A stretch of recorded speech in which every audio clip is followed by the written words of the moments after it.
یہ کہانی ہے ڈاکٹر علامہ محمد اقبال کے بہت ہی قریبی ملازم علی بخش کی۔ علی بخش کہتے ہیں ڈاکٹر صاحب بہت درویش آدمی تھے۔ گھر کے خرچ کا حساب کتاب میرے پاس ہی رہتا تھا۔ میں بھی بڑی کفایت سے کام لیتا تھا۔ ان کا پیسہ ضائع کرنے سے مجھے بڑی تکلیف ہوتی تھی۔ اکثر اوقات ریل کے سفر کے دوران میں کئی اسٹیشن بھوکا رہتا تھا، کیونکہ وہاں روٹی مہنگی ملتی تھی۔ لیکن ڈاکٹر صاحب ناراض ہو جاتے تھے، کہا کرتے تھے، علی بخش، انسان کو ہمیشہ وقت کی ضرورت کے مطابق چلنا چاہیے، خواہ مخواہ ایسے ہی بھوکے نہ رہا کرو۔ اب اسی مربے کے ٹنٹے کو دیکھ لیجئے۔ لائر پول کے ڈپٹی کمشنر صاحب، مال افسر صاحب اور سارا عملہ میری بڑی او بھگت کرتے ہیں، بڑے اخلاق سے مجھے اپنے برابر کرسی پر بٹھاتے ہیں۔ ایک روز بازار میں ایک پولیس انسپکٹر نے مجھے پہچان لیا اور مجھے گلے لگا کر دیر تک روتا رہا۔ یہ ساری عزت ڈاکٹر صاحب کی برکت سے ہے، یہ علی بخش بتا رہے ہیں۔ مربے کی بھاگ دوڑ میں میرے سر کچھ قرضہ بھی چڑھ گیا ہے، لیکن میں اس کام کے لیے بار بار لاہور کیسے چھوڑوں؟ جاوید کا نقصان ہوتا ہے۔ سنا ہے اپریل میں جاوید چند مہینوں کے لیے ولایت سے لاہور آئے گا۔ جب وہ چھوٹا سا تھا، ہر وقت میرے ساتھ رہتا تھا۔ اللہ کے کرم سے اب بڑا ہوشیار ہو گیا ہے۔ جب اس کے والدہ کا انتقال ہوا تو وہ اور منیرہ بی بی بہت کم عمر تھے۔ وہ دونوں بہن بھائی بہت چھوٹے تھے۔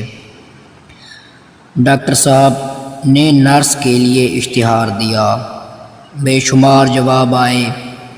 ایک بی بی نے تو یہ خط لکھ دیا کہ ڈاکٹر صاحب کے ساتھ شادی کرنے کے لیے بھی تیار ہے۔ ڈاکٹر صاحب کسی قدر پریشان ہوئے اور کہنے لگے، علی بخش، دیکھو تو صحیح اس خاتون نے کیا لکھا ہے۔ میں بوڑھا آدمی ہوں، اب شادی کیا کروں گا؟ لیکن پھر علی گڑھ سے ایک جرمن لیڈی آ گئی۔ علی بخش کا تخیل بڑی تیز رفتاری سے ماضی کے دھندلکوں میں پرواز کر رہا ہے۔ زندگی کے ہر موڑ پر اسے اپنے ڈاکٹر صاحب یا جاوید یا منیرہ بی بی کی کوئی نہ کوئی خوشگوار یاد آتی رہتی ہے۔ جھانگ پہنچ کر میں اسے ایک رات اپنے ہاں رکھتا ہوں، دوسری صبح اپنے ایک نہایت قابل اور فرض شناس مجسٹریٹ کپتان محبت خان کی سپرد کر دیتا ہوں۔ ڈاکٹر صاحب میں ایک عجیب بات تھی، کبھی کبھی رات کو سوتے انہیں ایک جھٹکا سا لگتا تھا۔ وہ مجھے آواز دیتے تھے۔ انہوں نے مجھے ہدایت کر رکھی تھی کہ ایسے موقع پر میں فوراً ان کی گردن کی پچھلی رگوں اور پٹھوں کو زور سے دبایا کروں۔ تھوڑی دیر کے بعد وہ کہتے تھے بس، اور میں دبانا چھوڑ دیتا تھا۔ اسی وجہ سے وہ مجھے اپنے نزدیک سلایا کرتے تھے۔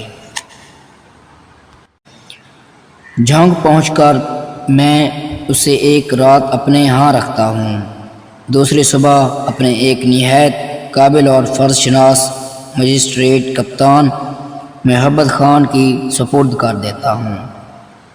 ڈاکٹر صاحب میں ایک عجیب بات تھی، کبھی کبھی رات کو سوتے انہیں ایک جھٹکا سا لگتا تھا۔ وہ مجھے آواز دیتے تھے۔ انہوں نے مجھے ہدایت کر رکھی تھی کہ ایسے موقع پر میں فوراً ان کی گردن کی پچھلی